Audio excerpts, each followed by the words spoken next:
정말 우리가 지옥의 그 심판의 불을 향해 달려가던 인생이었는데 우리 주님께서 우리를 막아 세우시고 하나님 백성 삼아 주시고 내가 너를 지명하여 불렀나니 너는 내 것이라 하시며 이미 구원의 백성 하나님 자녀 삼아 주신 것만으로도 큰 복의 복을 이미 받은 것입니다.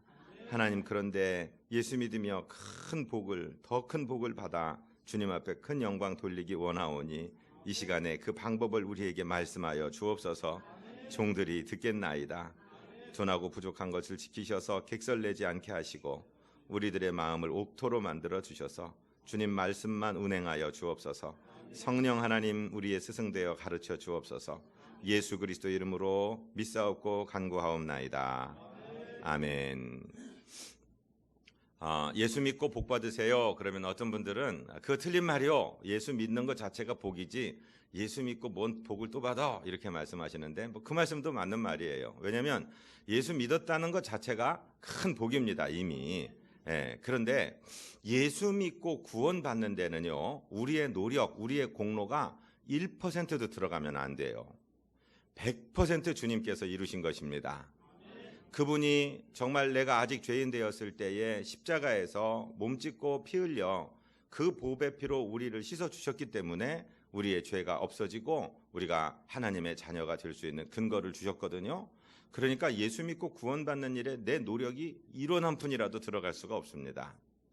그런데 거기서 끝나는 것이 아니고 예수 믿고 구원받는 일 이외의 모든 일은, 예수 믿고 그 다음의 일은 저를 한번 따라 하십니다. 심은 대로 거둔다.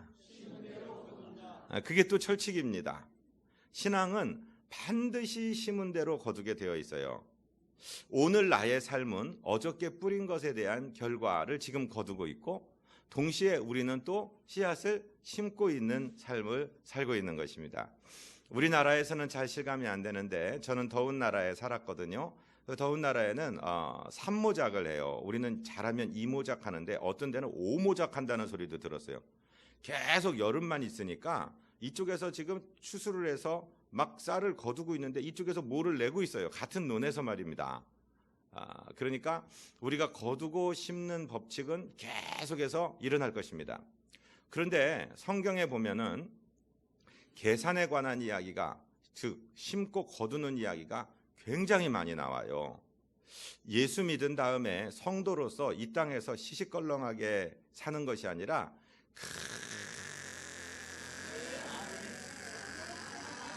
큰 복을 받아서 하나님께 째째한 영광이 아니라 큰 영광 돌리고 정말 주님 나라에 주님 만날 때 큰 상급 받고 우리 자손들에게도 뭔가 신앙의 큰 유산을 남겨주기 위해서는요, 계산을 잘해야 돼요. 언제 어떻게 심어야 되고 언제 어떻게 거두어야 된다는 것을 잘 알아야 되는데 이것을 신앙의 사칙연산이라고 합니다. 제가 2월달, 3월달, 4월달, 5월달, 6월달 계속 병실에 누워 있으면서 이 말씀을 완성한 말씀이에요. 하나님께 여쭤보고 또 받고 여쭤보고 또 받고, 어떤 말씀은 그냥 한 10분 내에 딱 정리가 되는 말씀이 있는데 오늘 같은 말씀은 몇 달을 준비해서 지금 공개하는 거니까 오늘 이 말씀을 참 잘 들으시고 마음판에 새기면 반드시 승리하는 인생, 반드시 주님께 큰 영광을 돌리는 인생이 될 줄로 믿습니다. 사칙 연산을 잘 하셔야 됩니다.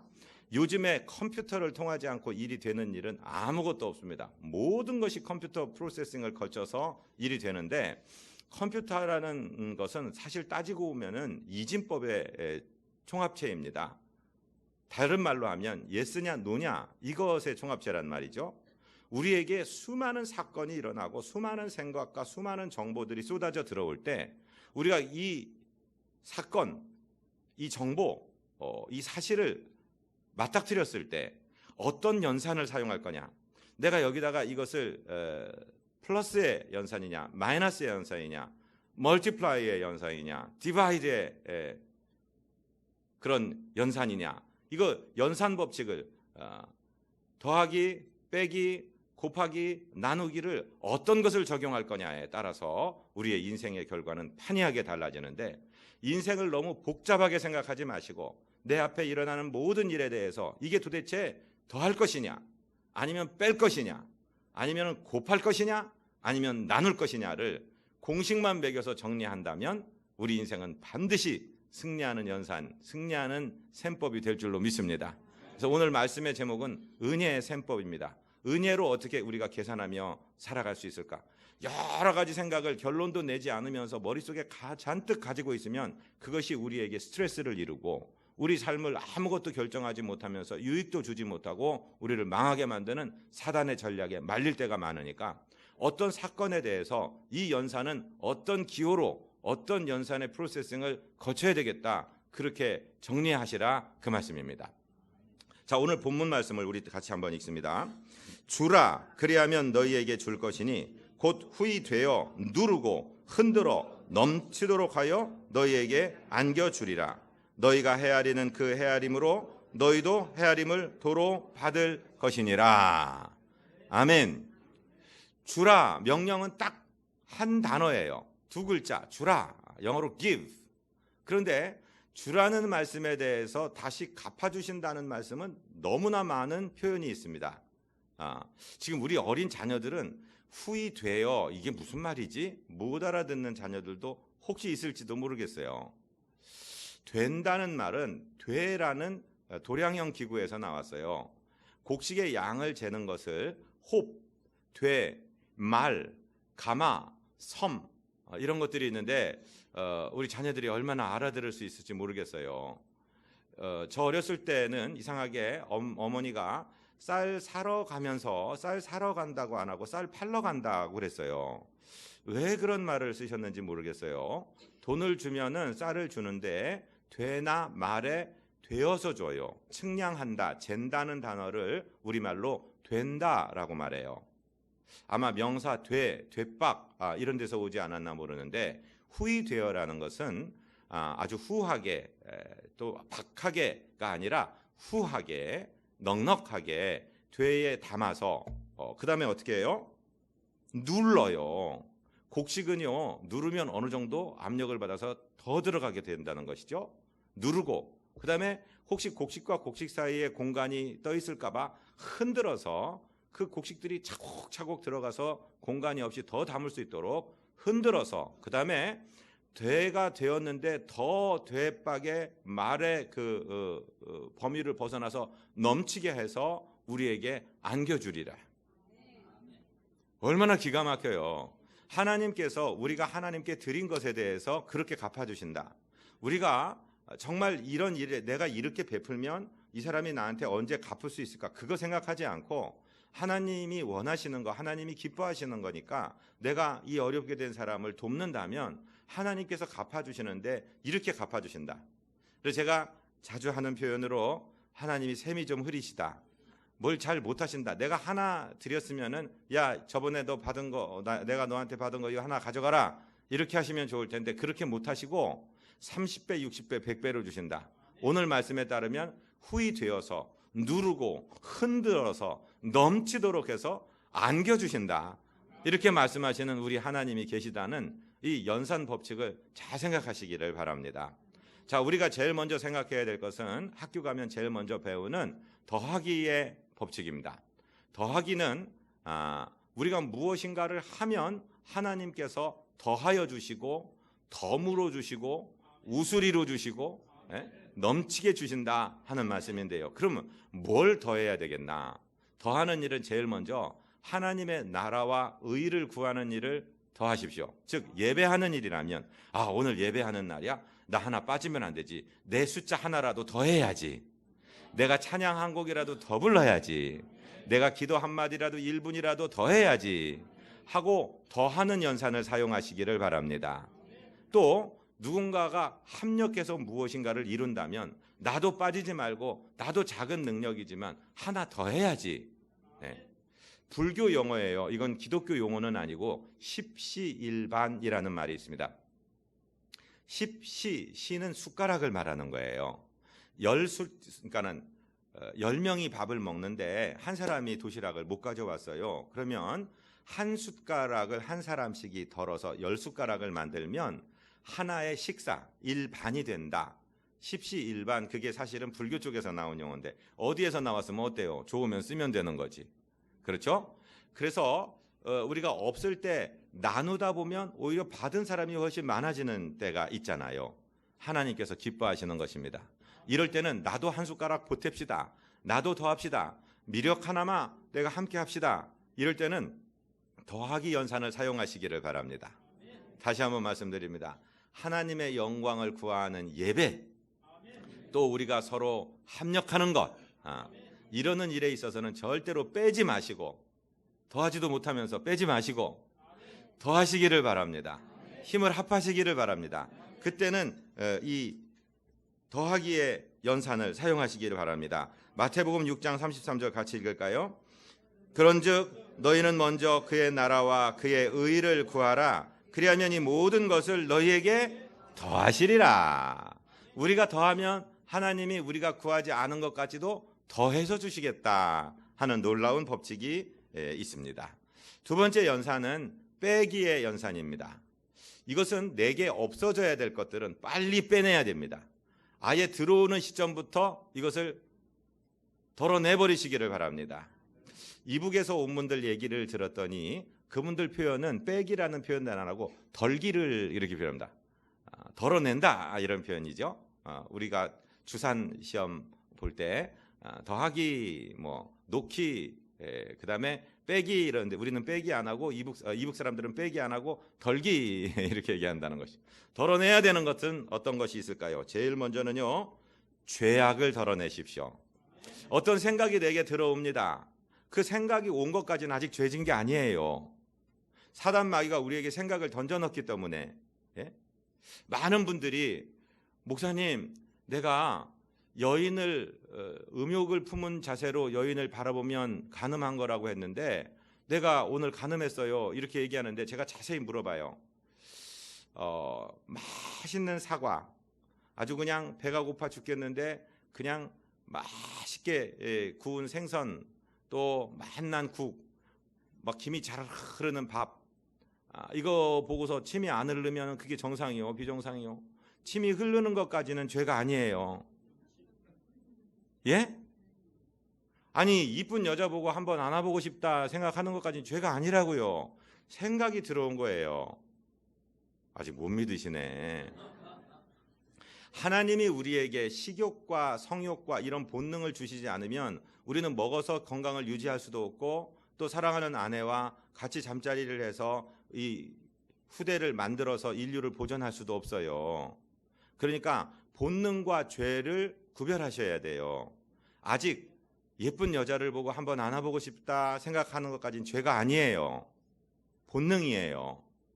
그런데 저 여자를 내가 언제 어떻게 해야지, 그건 죄를 진 겁니다. 아시겠죠? 죄의 의도를 가지고 바라보는 것, 그게 마음에 간음을 한 거라 이 말씀이에요.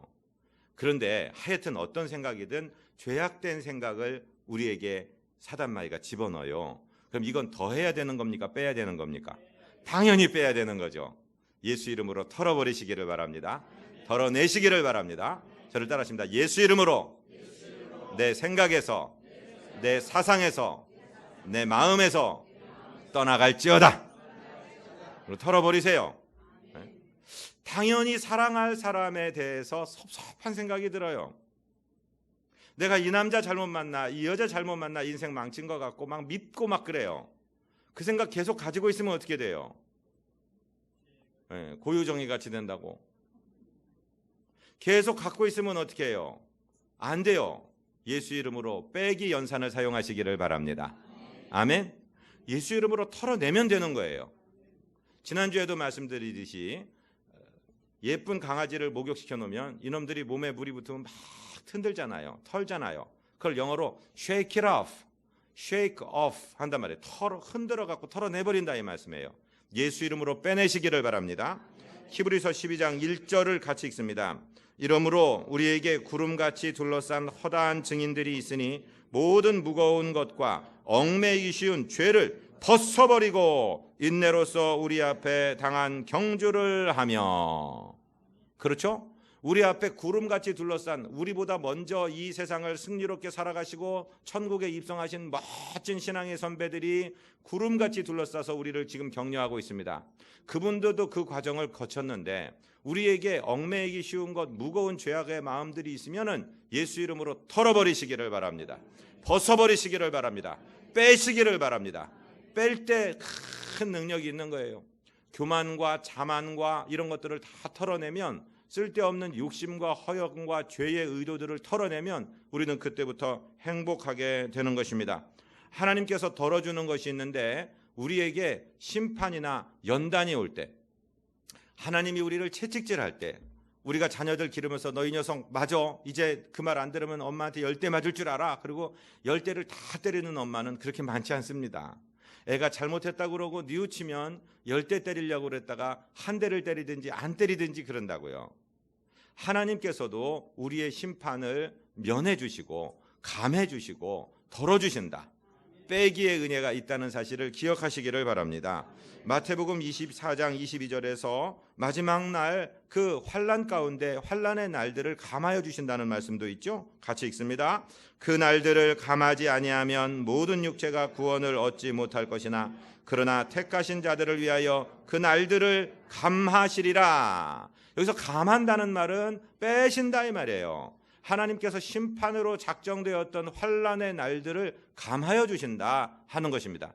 그런가 하면 연단의 날짜도 속성과로 맞추게 연단도 감하여 주시는 때가 있습니다. 이사야서 48장 10절입니다. 보라, 내가 너를 연단하였으나 은처럼 하지 아니하고 너를 고난의 풀무불에서 택하였노라. 은을 연단할 때는 7번 도가니에 들어갔다 나와야 되고요. 금을, 정금을 만들기 위해서는 그 refining이라고 하는 세련 작업을, 세정 작업을 24번 한다고 해요. 그래야 24K가 나온다는 것입니다. 14K는 14번 맞춘 것이고요. 자, 금 원석을 불에 넣고 막 끓여버립니다. 그러면 가스로 불순물이 나가고 또 침전되는 것이 있고, 그러면 순수한 금물만 받아내는 과정을 세정 과정, 세련 과정이라고 하는데, 그것을 14번 하면 14K고 24번 하면 순도 99.99%의 순금이라고 얘기해요. 그런데 하나님께서 우리 사람을 그렇게 은처럼 금처럼 연단하시다가 그 연단이 다 끝나지도 않았는데 하나님께서 긍휼의 마음으로 그 연단을 덜어주시고 고난의 풀무에서 우리를 꺼내주신다 이 말씀입니다. 그러니까 너무 하나님의 연단이 심합니다, 괴롭습니다 하지 마시고, 하나님의 연단이 올 때 주님 빨리 깨닫게 하시고 빨리 내가 빼내야 될 것, 내 인생 가운데, 내 삶 가운데, 내 생각 가운데, 내 사상 가운데 덜어내야 될 것, 빼내야 될 것을 지혜를 주셔서 빨리 털어내게 하여 주시옵소서.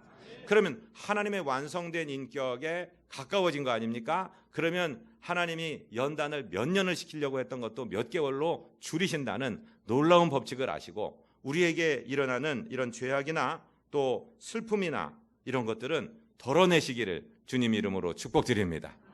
빼내야 될 것에 대해서 정확한 개념을 가지시고, 어떤 사건이 일어날 때 이건 내가 빼야 되는 거야, 이거 가지고 있다가 내게 손해나는 거야 할 때는 뭐 손실이 나더라도 털어버리시기를 주님 이름으로 축복드립니다. 세 번째로는요, 곱하기 법칙이 있습니다. 곱하는 법칙은 어떤 법칙이냐? 오늘 본문에서 말씀드린 것처럼 하나님께서는 우리가 하나를 드렸는데 여러 가지를 곱하여서 더 주실 때가 많다는 것입니다. 그러니까 우리도 하나님께 드릴 때 하나님께 드리는 헌신이나 또 어려운 사람들을 돕는 구제 같은 것들은 하나를 드리면은 하나로 끝나는 게 아니라 여러 개가 돼서 돌아온다는 사실, 이 곱셈의 법칙을 우리가 깨닫게 되기를 주님 이름으로 축복드립니다. 성경에 보면은 그 기도의 여종하면 에스더를 물론 얘기하기도 하지만 한나라는 여인을 많이 꼽아요. 한나는 어떤 여인입니까? 자기의 그 정적이 되는 엘가나라는 사람에게 아내가 둘이 있어요. 자기가 원래 먼저 퍼스트인데 분인나라는 사람이 나중에 들어왔어요. 그런데 한나는 남편 엘가나가 더 사랑하는데 아이는 분인나가 낳는 거예요. 그러니까 분인나의 입장에서는 저희가 뒤에 세컨드로 들어왔지만 남편의 정식 사랑을 받지 못하니까 이 한나를 괴롭히는 거예요. 야, 애도 못 낳는 불임증 걸린 여자가, 이렇게 박복한 여자가 뭐 네가 정실 부인이냐 이러고 계속 공격을 하고 조롱을 하니까 한나의 마음이 견딜 수가 없었어요. 그래서 하나님께 기도합니다. 어느 정도 기도했냐면은 영역이 다 떨어진 엘리라는 제사장이 볼 때 술 취해갖고 주정하는 것처럼 기도했어요. 처음부터 그렇게 기도한 게 아니라 기도하다 보니까 진이 다 빠져서 입만 뻥긋뻥긋 하고 있었던 거예요. 그러니까 그 엘리가 이 여자야 포도주를 끊어 왜 이렇게 주정을 해 예배당에서 이렇게 얘기한 거죠. 아닙니다 제사장님, 저는 마음이 원통한 여자입니다. 이러저러 해서 기도한 것이지 제가 술 취한 게 아닙니다. 그러니까 그래 그럼 아들 하나 가져. 영역이 다 빠진 제사장이 말했는데도 하나님의 종의 말을 아멘으로 받고 수색이 없었습니다. 그리고 정말 사무엘이라는 인류 최대의 종이 그 한나의 태에서 나오게 됐죠. 그러면서 한나가 서원할 때 기도, 하나님 아들 주시면 하나님께 드리겠습니다. 그 얼마나 지키기 어려운 약속입니까? 그렇게 어렵게 얻은 아들이지만 하나님께 약속된 것이기 때문에 이 젖될 때가 되어서 이제 걸을만 할 때 그 사무엘을 데리고 엘리 제사장에게 가서 아들을 드리게 되었죠. 그러면 하나님은 한나에게 그 아들을 받았으니까 잘했다 그러고 끝나셨을까요? 하나님이 갚아주십니다. 하나님이 어느 정도 갚아주셨는지, 물론 최고의 한나의 최고의 선지자 사무엘의 어머니라는 영광도 주셨지만 또 진짜로 눈에 보이는 축복도 주셨어요. 사무엘상 2장 21절 같이 읽습니다. 여호와께서 한나를 돌보시사 그로 하여금 임신하여 세 아들과 두 딸을 낳게 하셨고 아이 사무엘은 여호와 앞에서 자라니라. 그러니까 사무엘 하나 낳아서 드린 거로 끝난 게 아니라 하나님은 사무엘 하나를 받으시고 아들 셋과 딸 둘. 그러면은 우리말로 오곱이죠. 오곱. 손해본 거 아니죠? 네. 아들 셋과 딸 둘을 보너스로 주신다. 하나님이 주시는 보너스가 이렇게 크다는 것입니다. 곱하기의 법칙입니다. 하나님께 하나 드렸는데 5배로 갚아주시는 하나님이시라는 사실이죠. 그런가 하면 우리가 누군가에게 말씀을 뿌립니다. 그러면 그 말씀이 한 번 듣고 끝나는 게 아니라 이 말씀이 열매를 맺기 시작하는데요. 자, 마태복음 24장 22절 같이 읽습니다. 마가복음 4장 20절입니다.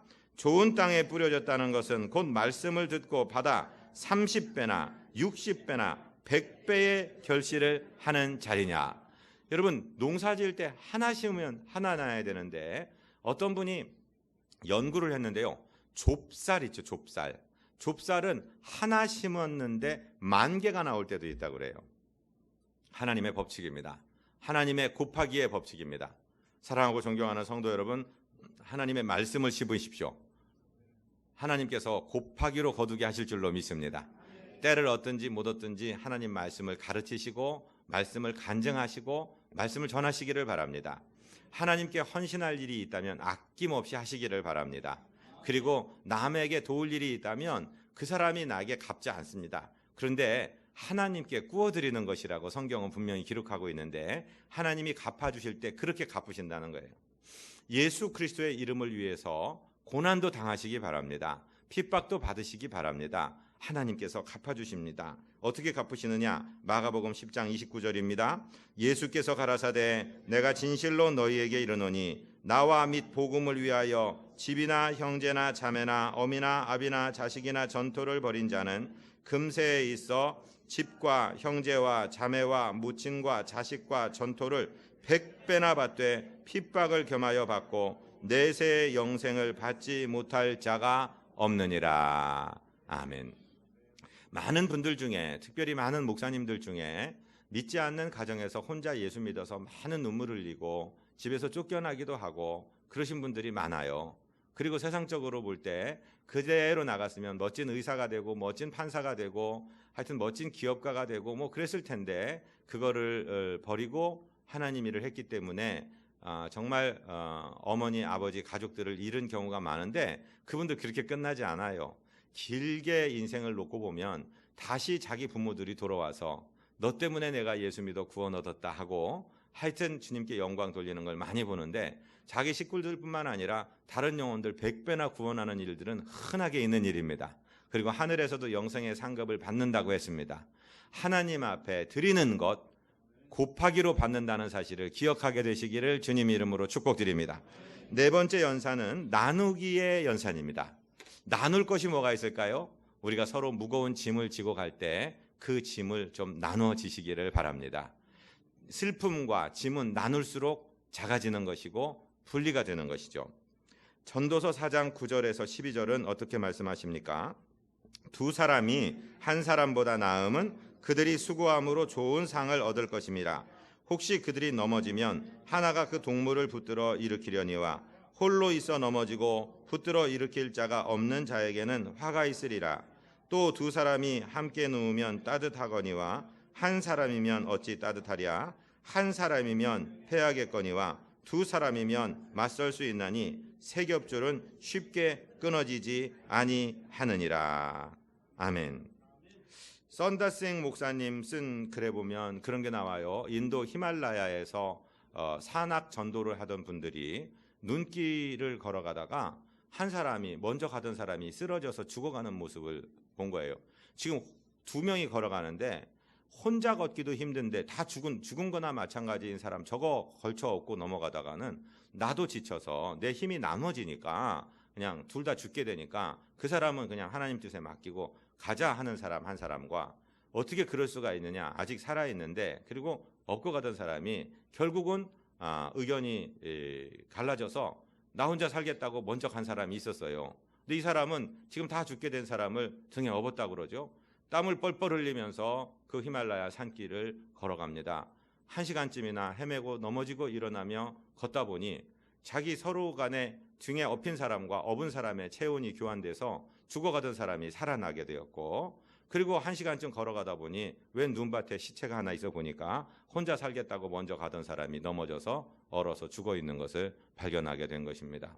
우리가 볼 때 내가 지금 가진 거 이건 나눠주면 너도 죽고 나도 죽어라고 생각될 때가 있지만 하나님의 생각은 달라요. 우리가 고통을 나눌 때, 우리가 서로 짐을 질 때 하나님의 기적이 거기 임하는 겁니다. 그래서 고통이 나눠지게 되는 것입니다. 하나님을 향한 그 말씀도 또 나눠주는 것들도 전도서에도 보면은 네 음식물을 흐르는 물에 던져라. 몇 날이 못 되어 도로 찾을 것이라는 말씀도 있고, 네가 가지고 있는 것을 7이나 8에게 나눠주라. 그중에 누가 잘 될지 모른다. 이런 얘기도 하잖아요. 요새 보니까 투자 전문가들도 분산 투자 이런 얘기를 많이 하는 것을 봤습니다. 그렇습니다. 성경에 다 나오는 이야기들입니다. 히브리서 13장 15절입니다. 그러므로 우리는 예수로 말미암아 항상 찬송의 제사를 하나님께 드리자. 이는 그 이름을 증언하는 입술의 열매니라. 오직 선을 행함과 서로 나누어 주기를 잊지 말라. 하나님은 이 같은 제사를 기뻐하느니라. 나누어 주는 것을 제사라고 얘기해요. 예배라고 얘기해요. 예배당에 가서 드리는 예배뿐만이 아니라 내가 삶 가운데 내 것을 나눠주는 것. 세상에서 제일 마음 좋은 사람이 누구라고요? 일본 사람? 네벤토 니카무라. 네벤토 니카무라 상이 마음 좋은 사람이에요. 아직 못 알아들으셨어요? 네. 제일 나쁜 사람은 누구요? 니벤토 네카무라 상이겠죠? 네. 나누어 주시기 바랍니다. 나누시면 하나님이 보십니다. 고통도 슬픔도 나누어 주시기를 바랍니다. 여기 있는 남자들 특별히 잘 들으세요. 여자들이 막 뭐라고 울고불고 얘기할 때 우리한테 해결책 달라는 게 아니에요. 그냥 좀 옆에 있어 달라는 거예요. 들어달라는 거예요. 저도 이제 병아리 티를 벗는 중딱 정도 되는 목사가 되는데, 목회 한 20여 년 하고 깨달은 게 뭐냐면은, 목사가 뭘 어떻게 해줄 수 있어요? 목사가 돈이 있어서 돈을 주겠어요? 무슨 힘이 있어서 누구 취직을 시켜줄 수 있겠어요? 그런 거 없어요. 그냥 옆에 좀 있어 달라는 거예요. 옆에 있어주는 거, 옆에 함께 있어주는 거, 울 때 같이 좀 울어주는 거, 고통을 나누는 거, 그것이 하나님의 기뻐하시는 뜻인 줄로 믿습니다. 굉장히 중요한 것은요, 은사도 있는 사람에게서 없는 사람에게로 나누어 흘러간다는 사실입니다. 그것이 여러분 정말 이거는 황금 같은 법칙. 조용기 목사님이 자기 부목사들한테도 안 가르쳐주고 자식들한테만 가르쳐주려고 고이 노트에 적어서 금고에 가둬놓으신 말씀을 제가 또 알게 되었어요. 같이 읽어요. 로마서 1장 11절 시작. 내가 너희 보기를 간절히 원하는 것은 어떤 신령한 은사를 너희에게 나누어 주어 너희를 견고하게 하려 함이니.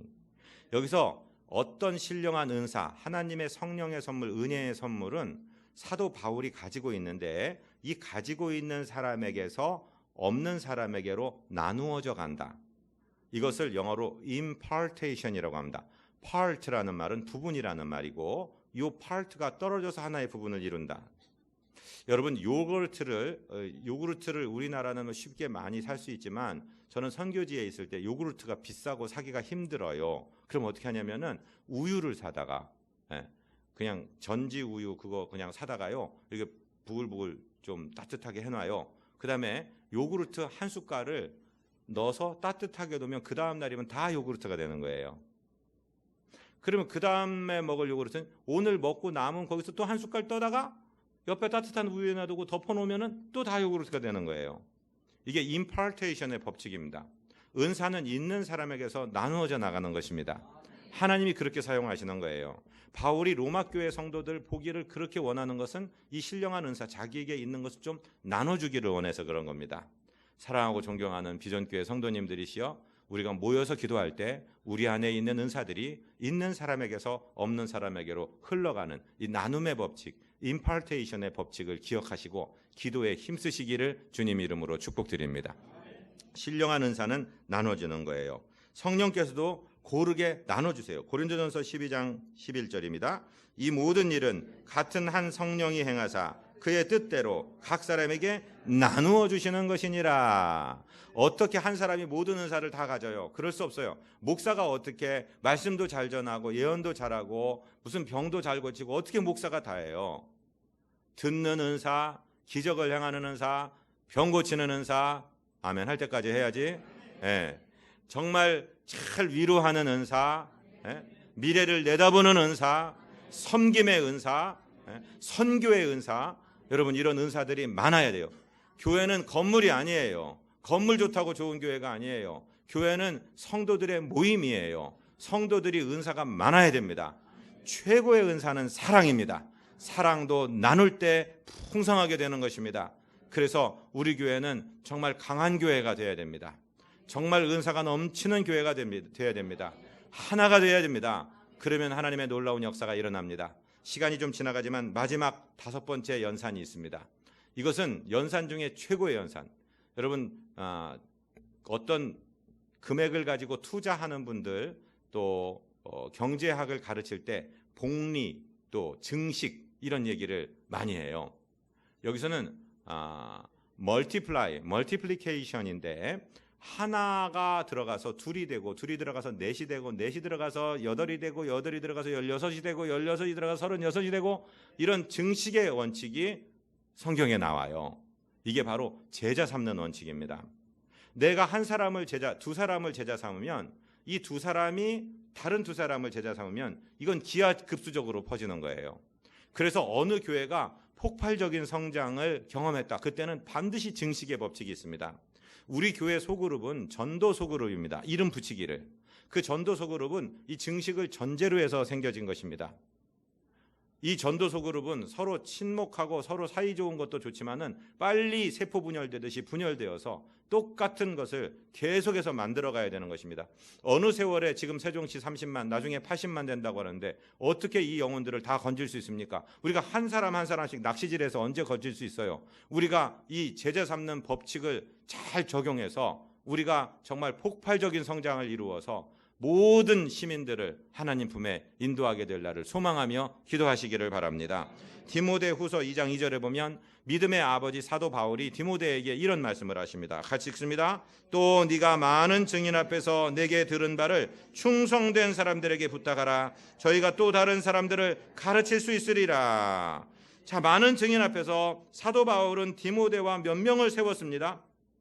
이 말을 들은 디모데는 충성된 몇 사람들에게 이 말을 또 부탁하는 것입니다. 그러면 그분들, 그 충성된 사람들, 그 디모데로부터 말씀을 받은 사람들은 저희가 또 다른 사람들을 가르쳐서 바로 이 방법을 통해서 저와 여러분은 예수님을 만나본 적도 없고 사도 바울하고 악수 한번 한 적도 없는데 이 제자 삼는 법칙을 통해서 예수의 제자가 된 것입니다. 이 법칙은 오늘도 우리 삶에 유효한 것입니다. 5가지 연산 중에서 제일 멋진 법칙은 제자 삼는 법칙이고 정말 증식되는 법칙인데 이 법칙에 우리 인생의 목표를 걸고 살아가 승리하시는 저와 여러분 되시기를 주님 이름으로 축복드립니다. 하나님 우리 아버지 감사하고 감사합니다. 어떤 사항에 대해서 우리가 더하기를 쓸까, 곱하기를 쓸까, 빼기를 쓸까, 나누기를 쓸까, 아니면은 거듭 제곱의 법칙을 적용할까, 아버지 하나님 지혜롭게 판단하여서 승리하는 인생 되도록 우리 삶을 인도하여 주옵소서. 예수 그리스도 이름으로 믿사옵고 간구하옵나이다. 아멘.